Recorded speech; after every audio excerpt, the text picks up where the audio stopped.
प्यारे बच्चों, नमस्कार। मेरा नाम Subhash Thakur, lecture political science, Baba Kanshiram वरिष्ठ माध्यमिक पाठशाला, डाडा सिबा, जिला कांगड़ा, हिमाचल प्रदेश। प्यारे बच्चों, आज मैं फिर एक बार आपके समक्ष अध्याय नंबर 9 लोकतंत्रात्मक उभार व गठबंधन की राजनीति के अंतर्गत जानने का प्रयास करेंगे हम कि भारतीय राजनीति में 1990 के पश्चात कौन कौन से ऐसे राजनीतिक दल थे जिनका उभार हुआ और कौन से ऐसे राजनीतिक दल थे जिनका पतन हुआ। तो प्यारे बच्चों, इसके पहले अध्याय में या इस अध्याय के पहले भाग में मैंने आपको ये बताने का प्रयास किया था कि 1990 के पश्चात कौन सी ऐसी उभरती प्रवृत्तियां थीं और ऐसे क्या कारण थे जिनके कारण जो था वो गठबंधन की राजनीति का आरंभ हुआ। तो बच्चों, आज हम सीधा बात करते हैं कि जनता दल का उदय। तो प्यारे बच्चों, जैसा कि मैंने आपको पहले बताया कि 1984 में श्रीमती इंदिरा गांधी जी की हत्या हो गई। जब श्रीमती इंदिरा गांधी की हत्या हुई तो उसके बाद जब चुनाव हुए तो उन चुनावों में विपक्षी दलों की इतनी शर्मनाक या इतनी निराशाजनक हार कभी नहीं पहले हुई थी। बच्चों, इन चुनावों में 543 सीटों में से कांग्रेस पार्टी को 415 सीटें जो थी वो प्राप्त हुई और श्री राजीव गांधी जो थे उनके नेतृत्व में केंद्र में कांग्रेस की सरकार बनी। श्री राजीव गांधी जो थे वो अब तक के सबसे युवा प्रधानमंत्री जो थे वो केंद्र में सत्तासीन हुए। वीपी सिंह ने अप्रैल 1987 में अपना रक्षा और वित्त विभाग मंत्रालय से इस्तीफा दे दिया। बच्चों, जब उन्होंने इस्तीफा दिया तो उन्होंने प्रधानमंत्री पर कई गंभीर आरोप जो थे वो लगाए। उन गंभीर आरोपों का सभी विपक्षी दलों ने उनका समर्थन किया और उन्हें इलाहाबाद से अपना संयुक्त प्रत्याशी जो था वो घोषित कर दिया। जो इस प्रकार श्री बीपी सिंह जी थे वो और जो ये अल्टरनेट था वो कांग्रेस पार्टी के लिए बन गए। श्री बीपी सिंह के प्रयत्नों के फलस्वरूप ही 4 दलों ने मिलकर एक संयुक्त दल बनाने का निर्णय किया। ये चार दल थे: जनता पार्टी, लोकदल, कांग्रेस एस और जन मोर्चा। इन नेताओं ने 26 जुलाई 1988 को नई दिल्ली में एक बैठक में समाजवादी जनता दल नाम का एक दल जो था उसको रखने का इन्होंने निर्णय लिया।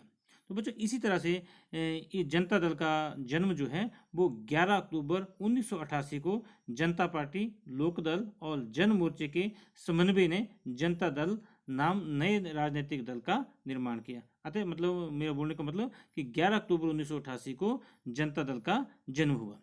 तो बच्चों, ये जनता दल का जन्म हुआ और जनता दल की सरकार बनी, लेकिन सरकार बनने के साथ ही इनमें फूट पड़ गई। तो 7 अगस्त 1990 को राष्ट्रीय मोर्चे की सरकार के मुखिया श्री विश्वनाथ प्रताप सिंह बने और संसद में उन्होंने घोषणा की कि मंडल कमीशन की सिफारिशों के अनुसार केंद्रीय और सार्वजनिक उपक्रमों में 27% जो है वो ओबीसी मतलब अन्य बैकवर्ड क्लास को आरक्षण जो है वो दिए जाए। जब उन्होंने ये सिफारिशें वहाँ पे रखी तो इसका जो था वो पूरे देश में बहुत विरोध हुआ और इन सिफारिशों के कारण ही कई जगहों पर आगजनी की घटनाएं और आत्मदाह की घटनाएं भी घटित हुई।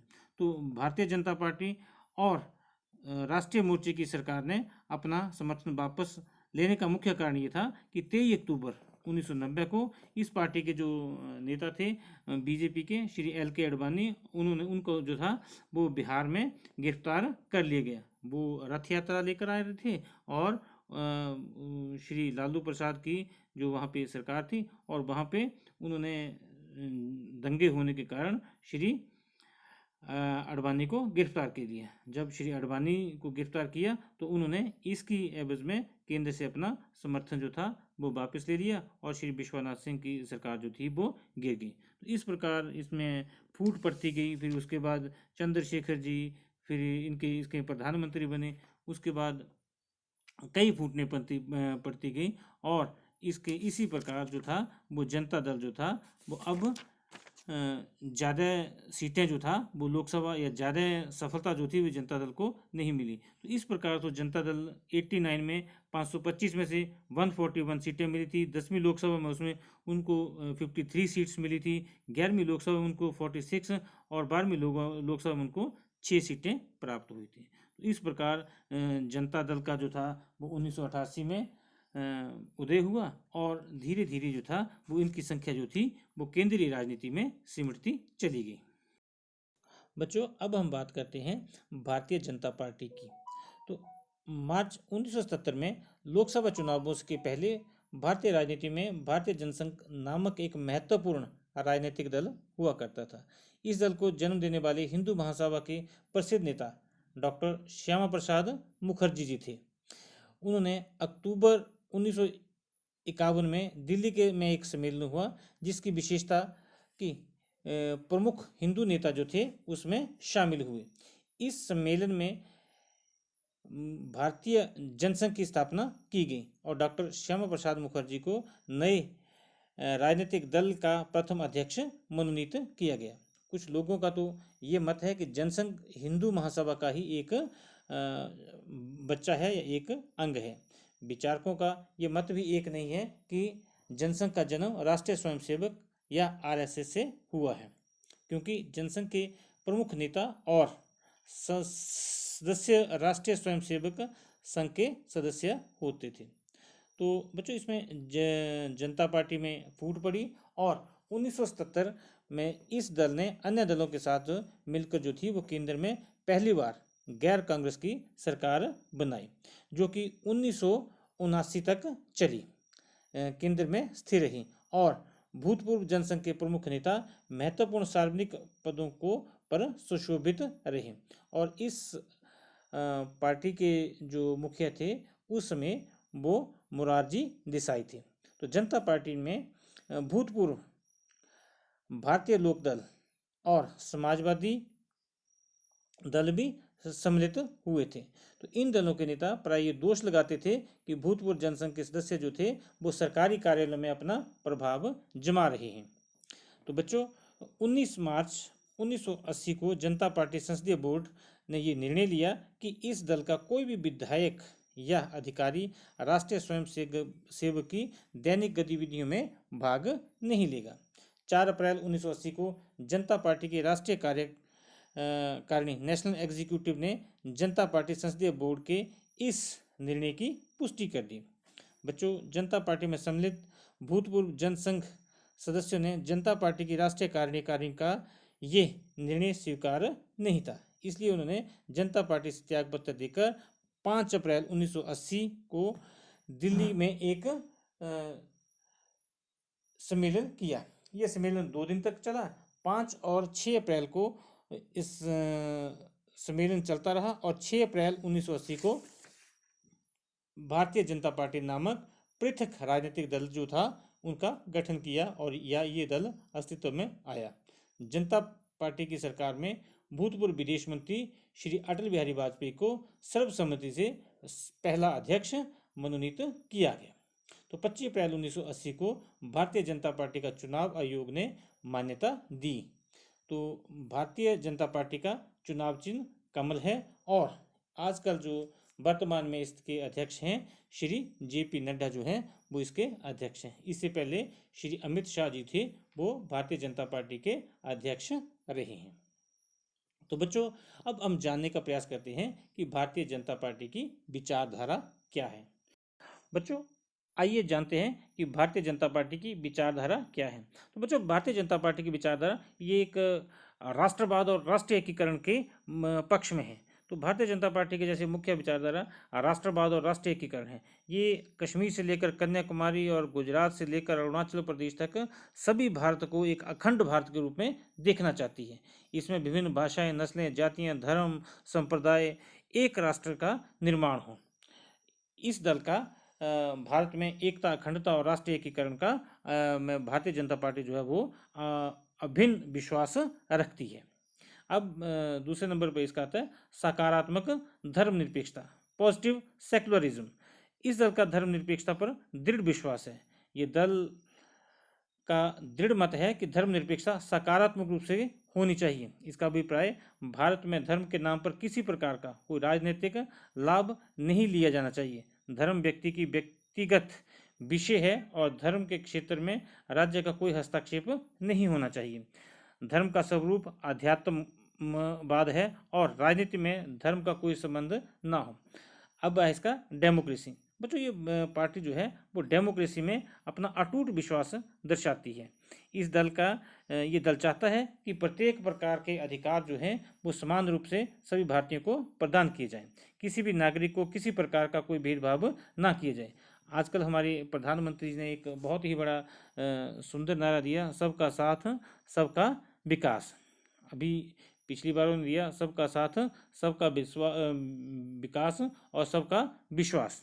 अभी स्वतंत्रता के अमृत महोत्सव ने प्रधानमंत्री ने फिर बोला कि सबका साथ सबका विकास सबका विश्वास और सबका प्रयास। तो ये पार्टी जो है ये सबका विकास सबका प्रयास और मतलब सभी का विकास जो है वो करना चाहती है। अब बात करते हैं इसकी गांधीवादी समाजवाद। ये दल जो है वो मार्क्सवादी समाजवाद का समर्थक नहीं है और ये दल हिंसक क्रांति का विरोध करता है।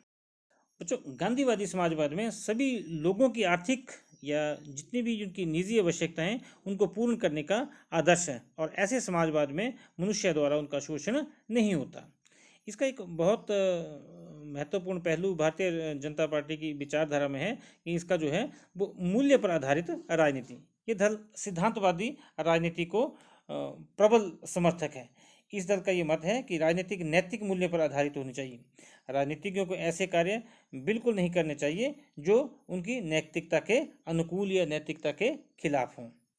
अब आता है इनका गुट निरपेक्ष पर इनके विचार। तो इनका जो है ये गुट निरपेक्ष का ये दल जो है और विदेश नीति जो है इनका गुट निरपेक्ष में इसका विशेष आधार है। विदेशी क्षेत्र में दल गुट निरपेक्षता की नीति का समर्थक है। इसका ये भी मत है कि भारत जो है वो गुट निरपेक्षता को आध्यात्मिक और सशक्त बनाया जाना चाहिए। स्वदेशी का ये दल जो है वो स्वदेशी को अपनाना चाहता है और विदेशी वस्तुओं का बहिष्कार तो नहीं लेकिन विदेशी वस्तुओं का कम से कम प्रयोग पर ये दल जो है वो जोर देता है। प्यारे बच्चों राम जन्मभूमि प्यारे बच्चों भारतीय जनता पार्टी का अटूट विश्वास है कि अयोध्या में राम का मंदिर और भारत में बहुसंख्यक हिंदुओं की भावनाओं के अनुसार वहाँ पर राम जी का मंदिर बनाया जाना चाहिए। 6 दिसंबर 1992 को अयोध्या में जो बाबरी मस्जिद थी उसका जो था वो वहाँ पर विध्वंस कर दिया गया, उसको वहाँ से हटा दिया और तब से जो है वो भारतीय जनता पार्टी पूरे भारत में राम जन्मभूमि का मंदिर के स्थान पर मंदिर बनाना चाहती है। प्यारे बच्चों अब माननीय उच्चतम न्यायालय ने इस संबंध में ये फैसला दे दिया है कि वहाँ पर विवादित स्थान पर भगवान राम जी का मंदिर बने और मस्जिद को बाबरी मस्जिद को कहीं दूसरे स्थान पर बनाया जाए। तो अभी बच्चों राम जन्मभूमि के स्थान पर भव्य राम का मंदिर जो है वो अयोध्या में बन रहा है। बच्चों इसके साथ ही भारतीय जनता पार्टी धारा 370 के सख्त खिलाफ है। भारतीय जनता पार्टी का ये मत है कि ये धारा 370 जो है ये भारत को अपने अखंड भारत होने से कश्मीर या जम्मू या कश्मीर को अखंड भारत होने से ये हटाती है। तो बच्चों 5 अगस्त 2019 को केंद्र की प्रधानमंत्री श्री नरेंद्र मोदी की नेतृत्व वाली सरकार ने वहाँ पर धारा 370 को हटा दिया और वहाँ पर जम्मू कश्मीर को 3 भागों में बांट दिया। जम्मू कश्मीर और लद्दाख इनके जो थे वो 3 जो थे वो केंद्र शासित प्रदेश बना दिए गए। तो अब जो है वो धारा 370 का मसला भी और राम जन्मभूमि का मसला भी भारतीय जनता पार्टी का जो मुख्य एजेंडा था वो पूरा हो गया है। तो बच्चों इस प्रकार से अब भारतीय जनता पार्टी जो है वो 2014 से लेकर 2019 में और अधिक बहुमत से केंद्र में सत्ता में आई है और प्रधानमंत्री श्री नरेंद्र मोदी जी के नेतृत्व में ये पार्टी जो है वो भारत को नई ऊंचाइयों पर ले जाने की ओर अग्रसर है। भारतीय प्रधानमंत्री श्री नरेंद्र मोदी जी का जन संवाद कई कल्याणकारी योजनाएं जो हैं वो भारतीय जनता पार्टी को और लोकप्रिय बना रही हैं। भारतीय प्रधानमंत्री का विदेशों में गर्मजोशी के साथ सभी नेता जो हैं वो स्वागत करते हैं। इससे हर भारतीय का सीना चौड़ा होता है और हमें एक अच्छे और सच्चे भारतीय होने पर गर्व है। तो बच्चों, ये थी आज के इस चैप्टर में मैंने आपको बताने का प्रयास किया कि जनता दल और भारतीय जनता पार्टी का उदय और भारतीय जनता पार्टी की विचारधारा। अगले लेक्चर में फिर मिलेंगे। धन्यवाद।